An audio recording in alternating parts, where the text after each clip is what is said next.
Hello everyone, আসসালামু আলাইকুম। কি অবস্থা সবার? আবারও চলে আসলাম নতুন আরেকটি ব্লগ নিয়ে। কিছুদিন আগে আমার নুরা মামুনি সেকেন্ড বার্থডে সেলিব্রেট করেছিলাম। সো মামুনির বার্থডেতে আমি কি কি রান্না বান্না করেছি আর বাসায় কিভাবে ডেকোরেশন করেছি সবকিছু নিয়ে আজকের ব্লগ। প্রথমে আমি বাজারগুলো চেক করে নিচ্ছিলাম, এরপর চিকেনগুলো পরিষ্কার করার জন্য নিয়ে নিই। আমি মুরগি মাংসগুলো এক এক করে ভালোভাবে ধুয়ে পরিষ্কার করে নিচ্ছিলাম। মাংসগুলো এখন পরিষ্কার পানিতে ধোয়ার পর সেপারেট করে নিব।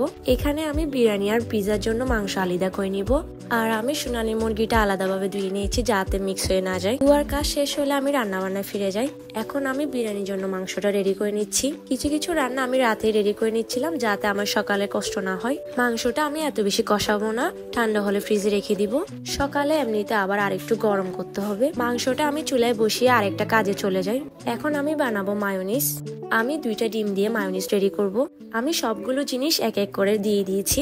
এই যে দেখেন আমার মায়োনিজ, মাশাআল্লাহ থিকনেসটা দেখেন। 2টা ডিমের মধ্যে মায়োনিজ গুলো হয়েছে। মায়োনিজটা রেডি হলে আমি আবার রান্নাঘরে ফিরে যাই। মাংস অলরেডি সিদ্ধ হয়ে পানি বের হয়ে গিয়েছে। এখন আমি মাংসের মধ্যে মশলা অ্যাড করে দিব। মশলা দেওয়ার পর একটু কষিয়ে আমি নামিয়ে ফেলবো।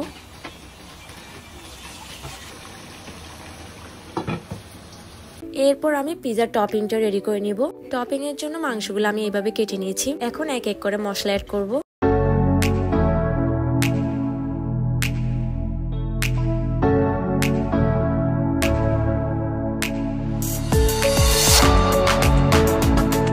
সব মশলা দেওয়ার পর আমি ভালোভাবে মাখিয়ে নিব।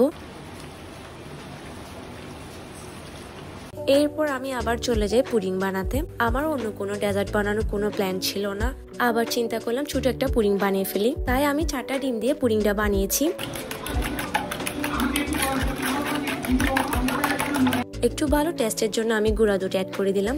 আমি চিন্তা করে রেখেছিলাম বার্থডে দিন শুধু বিরিয়ানিটাই রান্না করব, কারণ বার্থডে ডেকোরেশনটাও আমরা নিজেরাই করব। তাই রান্না বান্না নিয়ে তেমন একটা ঝামেলা করতে চাচ্ছিলাম না। আমি প্রায় রান্না বান্না রাতে কমপ্লিট করে ফেলি, কারণ সকালে রান্না বান্না নিয়ে আমার কোনো ঝামেলায় পড়তে না হয়। সকালে ঘুম থেকে উঠে প্রথমে আমি আমার রুমটা ক্লিন করে নিই, তারপর রান্নাঘরে চলে যাই। রাতে আমি যে সোনালী মুরগিটা ধুয়ে রেখেছিলাম সেটা আমি প্রথমে রান্না করে ফেলি, আর যে পিজার টপিং রেডি করে রেখেছিলাম সেটা একটু ফ্রাই করে নিব।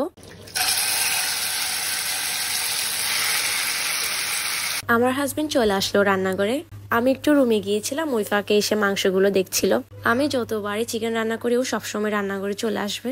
ও এই টাইপের রান্না বান্নাগুলো নাড়তে খুবই পছন্দ করে। রান্নাটা কমপ্লিট হতে হতে আমি চলে গেলাম পিজার ডো বানাতে।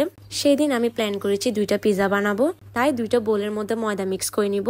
যা যা উপকরণ দেওয়া লাগবে আমি সবগুলো দিয়ে দিব। পিজার ডোটা ভালোভাবে মাখিয়ে নিতে হবে, না হয় খেতে ভালো লাগবে না।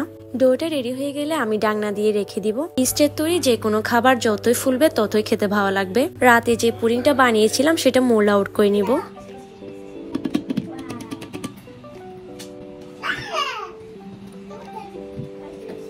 এই যে আমার পুডিং, মাশাআল্লাহ অনেক সুন্দর হয়েছে। মাত্র 4টা ডিম দিয়ে পুডিংটা বানিয়েছিলাম। আমরা লাঞ্চ শেষ করে মাত্র ডেকোরেশনের কাজটা শুরু করে দিব। এই জিনিসগুলো নুরার পাপা নুরার জন্য নিয়ে আসে, ছোট ছোট কিছু খেলনা।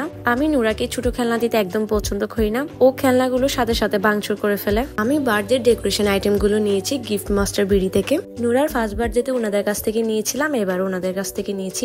আমি এই সেটটাতে সাজানোর প্ল্যান করেছি, তাই দেওয়ালের ওয়ালমেট গুলো খুলে নিয়ে নিচ্ছিলাম। আমি আর আমার বোন দুজনে মিলে আমরা সাজানোর কাজটা শুরু করে দিই। আমরা প্ল্যান করছিলাম কোনটা কোন বাসে দিলে ভালো লাগবে। আর এদিকে সুলতানা বেলুন ফুলাচ্ছে।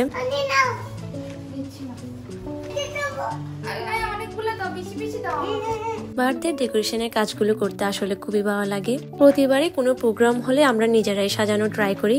আমার কাজিন আবির কিন্তু আমাদের অনেক হেল্প করে, ও কিন্তু অনেকগুলো বেলুন ফুলিয়েছে। আমি আমার বোনকে একটা একটা করে বেলুন দিচ্ছিলাম, আর ও চেনের মধ্যে সবগুলো সেট করে নিচ্ছিল। হাই দাও বাবা, হাই দাও, বাই, হাই দাও বাবা। নুরা বেলুনের জন্য খুব কান্না করছিল, তাই ওকে বেলুন এক পাশে বসিয়ে দিলাম। ফাইনালি আমাদের বেলুনের চেনটা আমরা রেডি করে ফেললাম। আমরা খুব হিমশিম খেয়ে যাচ্ছিলাম বেলুনের চেনটা আমরা কিভাবে সেট করব। ডেকোরেশনের কাজটা যদি প্ল্যান ওয়াইজ না হয় তাহলে একদম মন খারাপ হয়ে যায়। আলহামদুলিল্লাহ তাও আমরা জিনিসটা খুব সুন্দরভাবে সেট করতে পেরেছি। আমাদের ডেকোরেশনের কাজ প্রায় শেষের দিকে। উপরে আর কিছু বেলুন লাগাতে হবে, এরপর আমাদের কাজ শেষ। ওই বেলুনগুলো আমার হাজবেন্ড আর আমার কাজিন লাগাচ্ছিল। এটাই হলো ফাইনাল লুক। লাইটিংটা দেওয়ার কারণে অনেক বেশি সুন্দর লাগছিল। এরপর আমি চলে যাই পিজাটা রেডি করতে। অলরেডি মাগরিবের আজান দিয়ে দিয়েছে। আমরা কেকটা 7টার দিকে কাটার প্ল্যান করেছিলাম, তো দেরি না করে আমি আবার কাজে ফিরে যাই। মাশাআল্লাহ দেখেন পিৎজার ডোটা ফুলে ডাবল হয়ে গিয়েছে। আমি আর আমার বোন দুজন মিলে আমরা পিৎজাটা রেডি করে ফেলি। আমি পিৎজার সবকিছু আগেই রেডি করে ফেলেছিলাম, তাই বানাতে খুব ইজি হচ্ছিল। পিৎজাটা রেডি করার সাথে সাথে আমি ওভেনে দিয়ে দিই। এরপর আমি একটা সালাদ রেডি করি। এই সালাদটা আমাদের বাসায় সবাই খুবই পছন্দ করে। একটু পরে আমার ভাই আর ভাবি চলে আসে। ওনাদের জন্যই আমরা এতক্ষণ ওয়েট করছিলাম। ওনারা আসার সাথে সাথে আমরা সবকিছু সাজিয়ে ফেলি। আর বড় কথা হচ্ছে সবার খুব খিদা পেয়েছিল, তো কেক পিৎজা সবকিছু সাজিয়ে আমি বাবুকে রেডি করে ফেললাম। মাশাআল্লাহ আমার মামুনিকে অনেক অনেক বেশি কিউট লাগছিল সেদিন। এখানে কেকের সব আইটেমই কিন্তু ওর খালামুনি ওর জন্য বানিয়েছে। এই সুন্দর কেকটা আপনারা পেয়ে যাবেন মাম্মিস বেকারিতে। এই কেকটা ছিল মাড কেক, খেতে খুব ইয়ামি ছিল। মাশাআল্লাহ আমার বোনের কেকে কিন্তু সবাই খুব প্রশংসা করে। এখন হলো কেক কাটার পালা।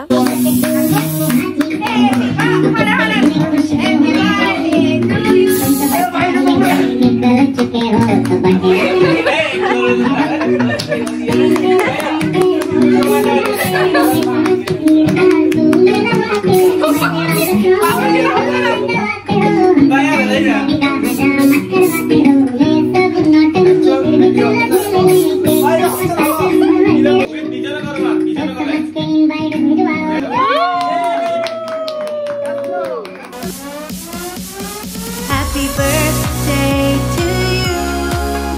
Happy birthday to you. Happy birthday, dear Aisan. Happy birthday to you.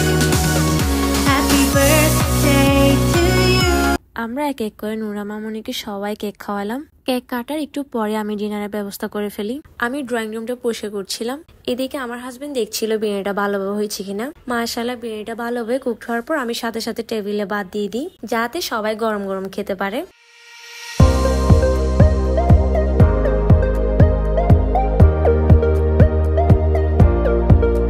এরপর খাওয়া দাওয়া শেষ করে নুরার খালামুনি আর খালু ওর গিফটগুলো নুরাকে দিচ্ছিল।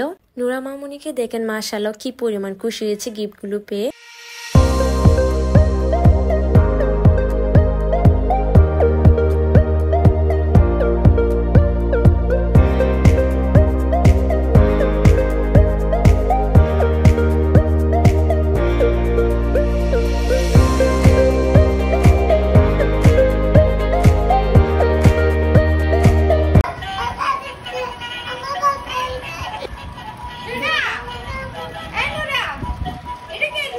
নুরার নানুমণি মামা খালু সবাই ওর জন্য গিফট নিয়ে আসে। আর নুরার বার্থডে উপলক্ষে ওর বড় ফুফি এই সুন্দর কিটিটা ওর জন্য দিয়েছে। আজকের ব্লগটা আমি এখানেই শেষ করছি। সবাই ভালো থাকবেন আর আমার জন্য দোয়া করবেন। ইনশাআল্লাহ দেখা হবে নেক্সট ব্লগে। আমার ভিডিও যদি আপনাদের ভালো লেগে থাকে তাহলে আমার চ্যানেলটাকে অবশ্যই সাবস্ক্রাইব করতে ভুলবেন না। আল্লাহ হাফেজ।